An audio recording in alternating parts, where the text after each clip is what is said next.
Hello दोस्तों, नमस्कार। मैं आपका दोस्त, आपका भाई चंदन मोशन। इस वीडियो में हम लोग बात करने जा रहे हैं एनर्जी मतलब ऊर्जा का। इसके पिछले वाले वीडियो में हम लोग कार का बात किए थे। अगर उस वीडियो को नहीं देखे हैं तो आपको देखना चाहिए, बहुत अच्छा वीडियो था। और अगर उसको देख लेते हैं तो ये वीडियो आपको बहुत अच्छा समझ में आएगा। आइए समझते हैं एनर्जी को। एनर्जी को समझने के लिए कुछ आपके सामने एग्जाम्पल रखते हैं। उस एग्जाम्पल से एनर्जी को समझना बहुत आसान हो जा सकता है।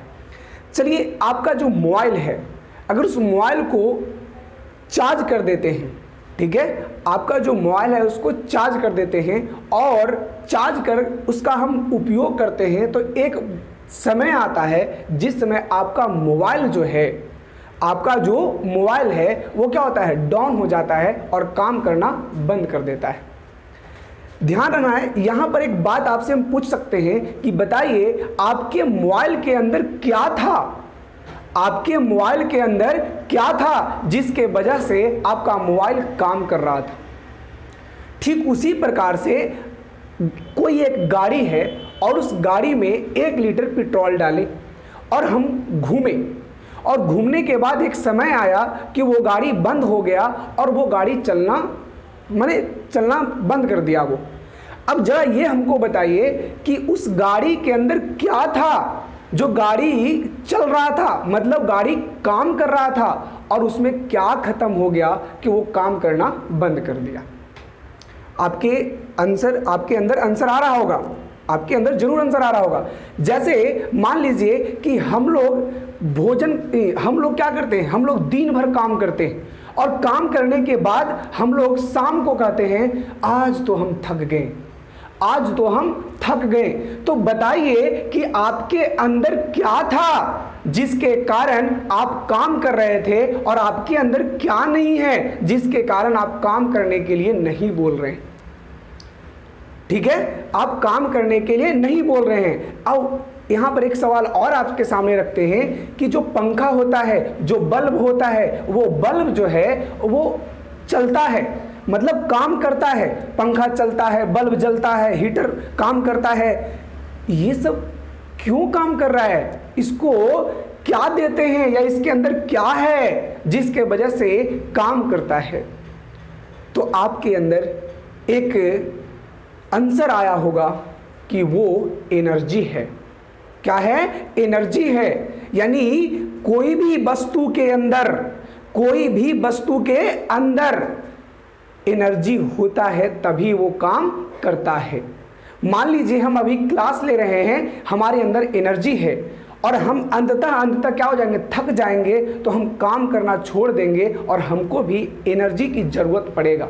तो ध्यान रखिएगा कि कोई भी वस्तु हो, वो वस्तु तभी तक काम कर सकता है जब तक कि उसमें क्या हो, एनर्जी हो, क्या हो, ऊर्जा हो। देखिए, चाहे वो मोबाइल हो, आपका मोबाइल आजकल प्रत्येक के हाथ में मोबाइल होता है। बताइए, मोबाइल के अंदर क्या होता है, बैटरी होता है। बैटरी को चार्ज करते हैं और ये बैटरी में क्या होता है, केमिकल एनर्जी होता है। वही एनर्जी मोबाइल को चलाता है। गाड़ी है, अरे गाड़ी समझते हैं ना, गाड़ी, ये गाड़ी में हम लोग पेट्रोल डालते हैं ईंधन के रूप में, और वो मशीन को चलाता है और यांत्रिक ऊर्जा पैदा करता है, फलस्वरूप वो गतिज ऊर्जा में बदलता है। हम लोग मतलब आप और हम क्या करते हैं, भोजन करते हैं, दाल भात चोखा चटनी रोटी अचार खाते हैं, तब हमारे अंदर एनर्जी आता है और हम लोग दिन भर काम करते हैं। या एक निश्चित एनर्जी, इतना जितना हमारे अंदर एनर्जी होता है या आपके अंदर एनर्जी होता है, उतना काम करते हैं। चाहे वो आपका पंखा हो, चाहे आपका पंखा हो, बल्ब हो, हीटर हो, फ्रिज हो, ये सब कब तक काम करता है, जब तक कि इसमें विद्युत धारा आ रहा हो। मतलब बिना एनर्जी का ये काम नहीं कर सकता। यानी कोई वस्तु बता सकते हैं कब तक काम कर सकता है, कोई वस्तु कब तक काम कर सकता है, ये काम कब तक कर सकता है, काम मतलब कार्य कब तक कर सकता है, जब तक कि उसमें एनर्जी हो, जब तक कि उसके अंदर क्या हो, एनर्जी हो, या उसको एनर्जी दिया जा रहा हो। उसके अंदर एनर्जी हो या उसके उसको एनर्जी दिया जा रहा हो तब तक वो वस्तु काम करेगा, और अगर एनर्जी देना छोड़ देंगे या उसके अंदर एनर्जी खत्म हो जाएगा तो वो काम करना छोड़ देगा। तो आई होप इस बात को आप समझे होंगे। ये अब समझते हैं ऊर्जा का परिभाषा। देखिए बंधु, आपको हम क्या समझाएं, मोबाइल, गाड़ी, हम लोग, पंखा, ये सारा का सारा एनर्जी रहता है तब कार्य करता है। अब समझिएगा कि आपका जो मोबाइल है वो मोबाइल को आप 50% चार्ज किए, 50% चार्ज किए और तब चलाएं, और 100% चार्ज किए तब चलाएं। जरा हमको बताइए कि ज़्यादा देर तक कौन टिका, 100% कि 50%? तो आप कहिएगा 100%।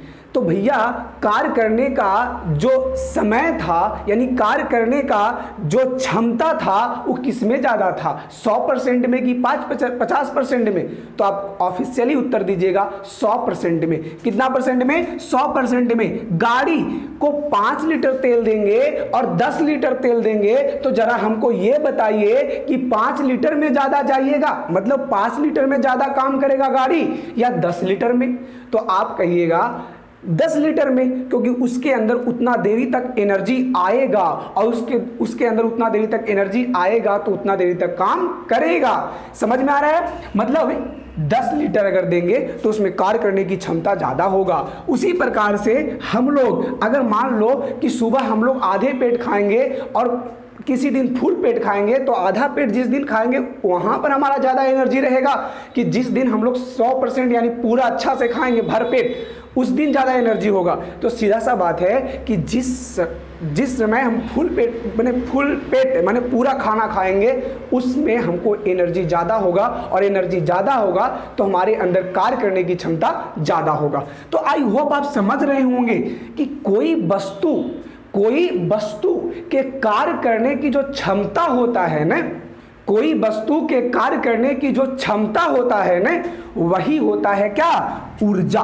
क्या होता है? ऊर्जा। तो इन सारे एग्जाम्पल से, इन सारे उदाहरण से हम इसका डिफिनेशन निकाल लिए। क्या निकाले? तो उसको लिख देते हैं, यानी कार्य करने की क्षमता,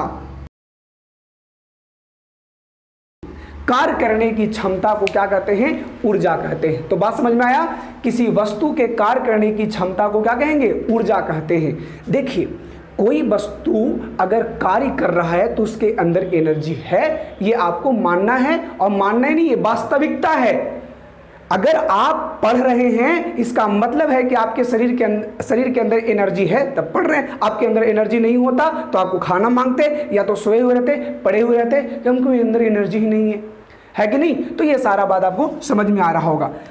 देखिए, अब एक बात समझना है कि अगर कोई वस्तु कार्य करेगा, अगर कोई वस्तु कार्य करेगा तो उसमें क्या होगा? एनर्जी लॉस होगा, एनर्जी लॉस होगा। समझ रहे हैं ना? और जिस वस्तु पर कार्य किया जाएगा, जिस वस्तु पर कार्य किया जाएगा उसके अंदर एनर्जी का क्या होगा? वृद्धि होगा। तो यहाँ पर ध्यान रखना है, जैसे आप भी अगर काम करते हैं तो एनर्जी का लॉस होता है। जैसे गाड़ी काम कर रहा है तो एनर्जी का लॉस हो रहा है, मोबाइल आपका काम कर रहा है इसलिए उसमें एनर्जी का लॉस हो रहा है। तो यहाँ पर एक बात समझिएगा, एक बहुत इंपॉर्टेंट बात है कि यदि कोई वस्तु ऊर्जा की हानि होता है, अरे हम बोल रहे हैं तो बोल रहे हैं तो हमारे अंदर की एनर्जी तो खत्म हो रहा है ना, और वो एनर्जी खत्म हो रहा है, मतलब हम काम कर रहे हैं तो एनर्जी खत्म हो रहा है। आपका मोबाइल अगर काम कर रहा है तो आपके मोबाइल का एनर्जी लॉस हो रहा है, ठीक है? आपके मोबाइल का एनर्जी क्या हो रहा है? लॉस हो रहा है। तो ये बात समझिएगा कि यदि कोई वस्तु कार्य करता है तो उसमें एनर्जी का क्या होता है? लॉस होता है। और एक बात और ध्यान रखिएगा कि अगर कोई वस्तु पर काम किया जाता है तो उसमें एनर्जी के वृद्धि होता है, उसमें एनर्जी में क्या होता है? वृद्धि हो। जैसे मान लो किसी वस्तु को ढकेल देंगे हम तो उसके एनर्जी में क्या होता है? बूस्ट हो जाता है, उसका एनर्जी बढ़ जाता है। तो ये बात भी आप लोग यहाँ पर लिख लीजिएगा कि यदि कोई वस्तु पर कार्य किया जाता है तो उसका एनर्जी जो है बढ़ जाता है। आइए अब समझते हैं ऊर्जा का मात्रक और बीमा। ऊर्जा का मात्रक और बीमा। देखो, आप यहाँ से जब ये सारा बात आप समझे होंगे या इसका डिफिनेशन देख रहे होंगे तो ऊर्जा क्या होता है? कार्य ही तो होता है। ऊर्जा क्या होता है? कार्य होता है। इससे हम स्पष्ट मैंने निकाल सकते हैं, यही हम निष्कर्ष निकाल सकते हैं कि जो कार्य का एसआई मात्रक होगा, बीमा होगा, वही ऊर्जा का एसआई मात्रक और बीमा होगा। यानी यानी ऊर्जा का एसआई मात्रक क्या होगा? बताइए, ऊर्जा का एसआई मात्रक क्या होगा? जूल होगा। क्यों होगा? क्योंकि कार्य का एसआई मात्रक क्या होता है? जूल होता है। कार्य का एसआई मात्रक क्या होता है? जूल होता है। समझ रहे हैं ना? और अभी हम बार बार बता रहे हैं आपको कि कार्य जो है ना वही मैंने कार्य करने की क्षमता ही क्या है? ऊर्जा है। तो दोनों ऐसे राशि हैं जो एकदम एक दूसरे से रिलेट हैं, एक दूसरे से पूरा संबंधित है, मतलब एकदम एक जैसा है, बस मान लीजिए कि इसका नाम अलग अलग है। भाई काम कब तक करेगा तू? तो जब तक हम में एनर्जी रहेगा, या किसी में एनर्जी है, अच्छा तुम काम कर सकता है ना? तो दोनों सेम चीज है, दोनों क्या है? सेम चीज है। इसलिए ऊर्जा का एसआई मात्रक क्या होता है? जूल। और आप जानते हैं कि जूल जो होता है न्यूटन मीटर के क्या होता है? बराबर होता है। न्यूटन मीटर के क्या होता है? बराबर होता है। कुछ अन्य मात्रक भी है जो निकलता है, इसको हम बताएंगे शक्ति के समय। जैसे एक होता है पहले तो किलोवाट घंटा, ठीक है? तो किलोवाट घंटा भी ये ऊर्जा का मात्रक है, इसको हम लोग ऊर्जा का व्यवसायिक मात्रक मानते हैं। ये ऊर्जा का क्या है? व्यवसायिक मात्रक। और ये होता है 3.6 × 10⁻⁶ जूल के बराबर। अब ये किलोवाट है तो इसको वाट घंटा भी कह सकते हैं। वाट घंटा कहेंगे तो किलो के मतलब 10⁻3 सुना हटा दीजिए तो हो जाएगा 3.6 × 10⁻3 जूल। कितना जूल? 3 जूल। एक कैलोरी भी होता है, कैलोरी। तो कैलोरी जो है भाई, कैलोरी भी किसका मात्रक होता है? ऊर्जा का, है ना? जैसे हम लोग खाना वाना खाते हैं ना, तो भाई कहते हैं कि ये भोज पदार्थ में इतना कैलोरी ऊर्जा मिलेगा, इतना कैलोरी ऊर्जा मिलेगा। अरे पहले जो था ना, ऊर्जा का ऐसा मात्रक कैलोरी ही था, लेकिन बाद में क्या किया गया, जब एसआई सिस्टम आया तो उसका नाम रख दिया गया जूल। मीट्रिक प्रति में कैलोरी होता है, तो कैलोरी बराबर होता है 4.186 जूल। ठीक है? कैलोरी बराबर, एक कैलोरी बराबर 4.186 जूल। यहाँ पर एक बात खाली याद रखना है कि किलोवाट घंटा क्या है? ऊर्जा का व्यवसायिक मात्रक है। ऊर्जा का व्यवसायिक मात्रक कौन सा मात्रक है? ऊर्जा का व्यवसायिक मात्रक है। चलिए, तो आप अब समझिएगा यही बच्चों कि अब एक बात है बीमा। तो ऊर्जा का बीमा क्या होता है? ऊर्जा का बीमा देखो, ऊर्जा का बीमा वही होगा बंधु जो कार्य का होता है, अब कार्य का बीमा क्या होता है जरा बताइए? तो कार्य का बीमा होता है A-2T-2। देखो भाई, अगर पिछला वीडियो नहीं देखे हैं आप लोग तो पिछला वीडियो जरूरी से जाकर देख लीजिए, क्योंकि ये सारा बात उसमें हम बता दिए थे कि कार्य का ऐसा मतलब जूल होता है जो न्यूटन मीटर के बराबर होता है। ऊर्जा का माने कार्य का बीमा ये होता है ना, ये सारा चीज़। एक बात और ध्यान रखिएगा कि ऊर्जा और कार्य का जो बीमा है वो क्या होता है? समान होता है। ऊर्जा और कार्य का बीमा क्या होता है? समान होता है। ठीक है? दोनों एक ही तरह के राशि हैं, इसलिए इन दोनों का बीमा जो है वो समान होता है। तो ये बात आपको समझ में आया होगा।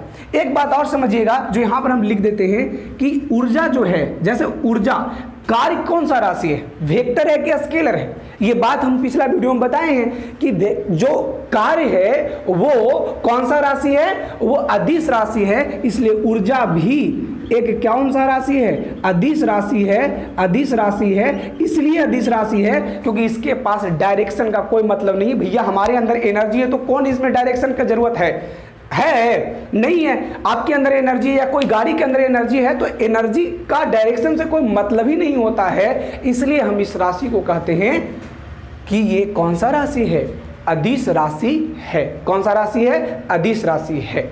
चलिए, तो अब देखिए हम समझते हैं ऊर्जा के रूप को। ऊर्जा देखिए एक ही रूप में नहीं पाया जाता, ऊर्जा के बहुत सारे रूप होते हैं, आप जानते भी होंगे। जैसे उष्मीय ऊर्जा, जैसे नाभिकीय ऊर्जा, जैसे गतिज ऊर्जा, जैसे स्थैतिज ऊर्जा, जैसे प्रकाश ऊर्जा, जैसे चुंबकीय ऊर्जा, जैसे गुरुत्वीय ऊर्जा, जैसे विद्युतीय ऊर्जा। बहुत सारे प्रकार के ऊर्जा होते हैं, एक ही प्रकार के ऊर्जा नहीं होते। केमिकल एनर्जी भी आप जानते हैं, ठीक है ना? भूतापीय ऊर्जा भी जानते हैं। तो ऊर्जा के बहुत सारे रूप होते हैं, लेकिन इन सभी ऊर्जा के रूपों में से से दो रूप, जिसको हम लोग यांत्रिक ऊर्जा कहते हैं, या उसका जो भेद होता है गतिज ऊर्जा और अस्थैतिज ऊर्जा। गतिज ऊर्जा जिसको हम लोग काइनेटिक एनर्जी कहते हैं, और दूसरा होता है अस्थैतिज ऊर्जा जिसको हम लोग कहते हैं पोटेंशियल एनर्जी। तो ये दोनों के बारे में, जिसको हम लोग संयुक्त रूप से क्या कहते हैं, यांत्रिक ऊर्जा। क्या कहते हैं, यांत्रिक ऊर्जा। इससे संबंधित एग्जाम में हमेशा सवाल पूछता है, तो आइए इन दोनों को हम लोग अध्ययन कर लेते हैं। चलिए तो अब समझते हैं गतिज ऊर्जा और अस्थैतिज ऊर्जा को। पहले हम लोग गतिज ऊर्जा को समझ लेते हैं। गतिज ऊर्जा से समझने से पहले कुछ एग्जाम्पल देते हैं जो आप लोग हमेशा अपने दैनिक जीवन में देखते हैं। तूफान को देखें, हवाओं को देखें। हवाएं जब तेज चलती है तो वो क्या क्या कर सकती है, आपको पता होगा। छप्पर को उड़ा सकती है, नीचे रखे हुए हल्के वस्तुओं को उड़ाकर बहुत दूर तक बिकती है। क्यों? क्योंकि उन हवाओं में उसके गति के कारण क्या होता है, एनर्जी होता है। क्या होता है, एनर्जी होता है। बंदूक से छोड़ी हुई गई गोली को आप देखे होंगे। बंदूक से छोड़ी गई गोली जो होता है अपने लक्ष्य को बहुत जल्दी से भेदता है, तोड़ता है, या मान लीजिए कि किसी कांच पर पड़ता है तो उसको फोड़ देता है। क्यों? क्योंकि उस गोली के अंदर एनर्जी होता है। उस गोली के अंदर क्या होता है, एनर्जी। और वो गोली के अंदर जो एनर्जी है वो गति के कारण है। ठीक उसी प्रकार से आपके द्वारा जो पत्थर बिगा जाता है उसके अंदर भी एनर्जी होता है। वो भी किसी चीज को फोड़ सकता है, फाड़ सकता है, या किसी कांच पर पड़ता है तो उस कांच को तोड़ देता है। क्यों? क्योंकि उसके गति के कारण उस पत्थर में गतिज ऊर्जा आ जाता है। आप क्रिकेट देखते होंगे, क्रिकेट में जो बॉलर होता है जब बॉल को बिगता है और अगर विकेट पर पड़ता है तो विकेट को क्या करता है, तोड़ भी देता है, या उसका जो गुल्ली होता है वो बिगा जाता है ऊपर, क्योंकि उसके अंदर क्या होता है, एनर्जी होता है। क्या होता है, एनर्जी। तो आई होप आप समझे होंगे कि किसी वस्तु में उसके गति के कारण क्या जाता है, उसके अंदर एक एनर्जी आ जाता है, जिसको हम लोग कहते हैं गतिज ऊर्जा। क्या कहते हैं, गतिज ऊर्जा। जो यहाँ पर डिफिनेशन लिखा हुआ है कि किसी वस्तु में उसके गति के कारण उत्पन्न ऊर्जा को गतिज ऊर्जा कहते हैं। क्लियर? किसी वस्तु में उसके गति के कारण उत्पन्न ऊर्जा को गतिज ऊर्जा कहते हैं। देखिए, यदि m द्रव्यमान का कोई वस्तु भी वेग से गति करे तो उसका गतिज ऊर्जा जो होता है, जिसको हम लोग काइनेटिक एनर्जी कहते हैं, वो होता है ½ mv²। ½ ये फार्मूला को आप लोग गांठ बांधकर रख लीजिए अपने दिमाग में, क्योंकि ये जो फार्मूला है हमेशा इस फार्मूला से संबंधित सवाल एग्जाम में पूछता है। क्या होता है, ½ mv²। यहां पर आप देख रहे होंगे कि जो v है वो उसका वर्ग के बराबर होता है। v के वर्ग के बराबर होता है। कौन? v के वर्ग के बराबर होता है काइनेटिक एनर्जी, जबकि द्रव्यमान के समानुपाती होता है। इसलिए आप कह सकते हैं कि द्रव्यमान पर कम और वेग पर ज्यादा डिपेंड करता है कौन, काइनेटिक एनर्जी। क्लियर? ये बात आपको समझ में आया होगा। अब यहां से एक सवाल पूछता है, हमेशा सवाल, देखिए ध्यान देने वाली बातें ये हैं कि सवाल ये पूछता है कि यदि किसी वस्तु के वेग को दुगना कर दिया जाए तो काइनेटिक एनर्जी क्या होगा, यदि किसी वस्तु के द्रव्यमान को दुगना कर दिया जाए तो काइनेटिक एनर्जी क्या होगा। बस में रहे, आइए उसको एकदम बढ़िया से समझते हैं। देखिए, अगर किसी वस्तु के द्रव्यमान को कांस्टेंट रखा जाए, उसमें चेंजिंग नहीं किया जाए, और इसको अगर 2 गुना कर दिया जाए, कितना गुना, 2 गुना, तो यहां से दिमाग लगाओ, m में कोई परिवर्तन नहीं है, जबकि इसको क्या किया, 2 गुना किया, और इसका वर्ग होता है, जो काइनेटिक एनर्जी उसका क्या है, वर्ग। तो वर्ग करोगे तो 2 दूनी कितना होगा, 4। तो जो काइनेटिक एनर्जी होगा वो कितना गुना होगा, 4 गुना हो जाएगा। बात समझे? अरे बात समझे? अरे 2 का स्क्वायर होगा, v का वर्ग है तो 2 का स्क्वायर हो जाएगा। उसी प्रकार से अगर m को कांस्टेंट रख के इसको 3 गुना कर दे तो ये क्या गुना हो जाएगा, 9 गुना। 3 दिया 9 गुना। उसी प्रकार से अगर 4 गुना कर दे तो 4 चौके 16 गुना काइनेटिक एनर्जी हो जाएगा, जब द्रव्यमान क्या रहेगा, नियत रहेगा तब। लेकिन अगर बाबू कहे कि नहीं, वेग को नियत रख के अगर द्रव्यमान को दुगना कर दिया जाए तो काइनेटिक एनर्जी क्या होगा, बताइए, काइनेटिक एनर्जी क्या होगा। तो देखिए, द्रव्यमान पर डायरेक्ट डिपेंड करता है कौन, काइनेटिक एनर्जी। इसलिए इसमें कोई परिवर्तन नहीं हो रहा है, जबकि इसमें क्या हो रहा है, इसमें क्या हो रहा है बताइए, इसमें हो रहा है 2 गुना बढ़ रहा है, तो बस काइनेटिक एनर्जी 2 गुना बढ़ जाएगा। समझ में आ रहा है, 2 गुना बढ़ जाएगा। फिर यहां पर देखिए नीचे आपको नजर नहीं आ रहा होगा, पूरा हमको आ गया है। देखिए यहां पर समझिए, अगर मान लो कि द्रव्यमान में चेंजिंग कर दिए हैं और वेग को भी दुगुना कर दिए हैं, तो जरा बताइए तो काइनेटिक एनर्जी कितना बढ़ जाएगा। तो देखो द्रव्यमान के कारण 2 गुना रहेगा और वेग के कारण कितना होगा, 2 दूनी 4 गुना, तो 4 दूनी 8 गुना बढ़ जाएगा। कौन, काइनेटिक एनर्जी, काइनेटिक एनर्जी। तो ये बात आपको समझ में आया होगा। अगर नहीं समझ में आता है तो 1-2 बार और इसको देख लीजिए। अब दूसरा बात, एक बहुत ही इंपॉर्टेंट बात, जरा बताइए हमको कि जो भी का वैल्यू है, भी का वैल्यू है, अगर माइनस में भी आता है, तो क्या ये माइनस रह सकता है? नहीं, क्योंकि माइनस का स्क्वायर भी अगर हो जाएगा तो वो पॉजिटिव हो जाएगा। माइनस का स्क्वायर अगर हो जाएगा तो क्या हो जाएगा, पॉजिटिव। और अगर वेग पॉजिटिव है ही है तो क्या दिक्कत है। लेकिन आप एक बात और बताइए कि अगर m का जो वैल्यू है वो कभी नेगेटिव होता है? द्रव्यमान का वैल्यू कभी नेगेटिव होता है? नहीं होता है। इससे यही अर्थ निकाला जा सकता है कि गतिज ऊर्जा का जो वैल्यू है सदैव क्या होता है, पॉजिटिव होता है। गतिज ऊर्जा का मान नेगेटिव नहीं हो सकता। क्यों नहीं हो सकता, तो ध्यान रखिएगा, क्योंकि m पॉजिटिव ही होता है हमेशा और v का स्क्वायर हमेशा पॉजिटिव ही आएगा, इसलिए k का वैल्यू हमेशा पॉजिटिव ही रहेगा। समझ में आ रहा है, बोलो समझ में आ रहा है सबको। तो ये बात आपको समझ में आ गया होगा। तो ये 3 बात जो समझाएं आप लोगों को कि ये ध्यान देने वाली बात, और ये इससे हमेशा एग्जाम में सवाल पूछता है। चलिए तो अब समझते हैं अस्थैतिज ऊर्जा को। देखिए अस्थैतिज ऊर्जा कहता है किसी वस्तु के स्थिति या उसके आकृति परिवर्तन के कारण वस्तु में उत्पन्न ऊर्जा को अस्थैतिज ऊर्जा कहते हैं। क्लियर? क्या भाई, किसी वस्तु के स्थिति में परिवर्तन कर दो या उसके आकृति में परिवर्तन कर दो तो उसमें एक एनर्जी संचित हो जाता है, उस एनर्जी को ही कहते हैं अस्थैतिज ऊर्जा। जैसे कभी कभी आप देखे होंगे, गुलेल देखें आप लोग, तो गुलेल में क्या होता है ना, ट्यूब लगा होता है, और जब उसको टानते हैं तो क्या होता है, उसमें उसका आकृति में चेंज हो गया, उसके आकृति में क्या होगा, चेंजिंग आ गया, और उसके आकृति में चेंजिंग आ जाने से उसके जो अंदर है एनर्जी संचित हो जाता है, जिसको हम अस्थैतिज ऊर्जा कहते हैं, और जैसे ही उसको छोड़ते हैं वो गतिज ऊर्जा में चेंज हो जाता है। क्लियर? ठीक उसी प्रकार से आप स्प्रिंग को भी देखे होंगे। अब क्या करिए, ये स्प्रिंग है और इस स्प्रिंग से एक ठोस वस्तु लीजिए और उससे ऐसे जाप दीजिए, और जाप के जैसे ही छोड़ेंगे तो स्प्रिंग उस वस्तु को ढकेल देगा, दूर तक दूर तक भेज देगा, है कि नहीं। ये अस्थैतिज ऊर्जा, इसके अंदर कौन सा एनर्जी संचित हो गया, अस्थैतिज ऊर्जा। ठीक उसी प्रकार से आप तीर धनुष को भी देखे होंगे। धनुष क्या होता है, धनुष में हम लोग ऐसे टानते हैं तो उसके आकृति में परिवर्तन हो गया, और आकृति में परिवर्तन हो जाने से वो पुनः अपनी आकृति में जाना चाहेगा, अपना पोजीशन पर जाना चाहेगा, और उस पोजीशन के कारण उसमें एक एनर्जी भर गया, जिसको कहते हैं अस्थैतिज ऊर्जा। बाहुबली फिल्म देखे, बाहुबली 2 में देखते होंगे कि तार को क्या करता है, निभाया जाता है, और तार को निभाकर उस पर सिपाही चढ़ाया जाता है, और सिपाही चढ़ाकर महेंद्र बाहुबली किला के अंदर घुस जाता है। क्यों, कैसे, तो उस पर चढ़ा के और जो तार है उसको एकाएक छोड़ा जाता था, तो वो गतिज ऊर्जा में चेंज होके वो डायरेक्ट कहाँ, किला के अंदर चला जाता। तो वहां पर समझ सकते हैं ये। तो ये बात आपको समझ में आया, ये बात आपको समझ में आया होगा।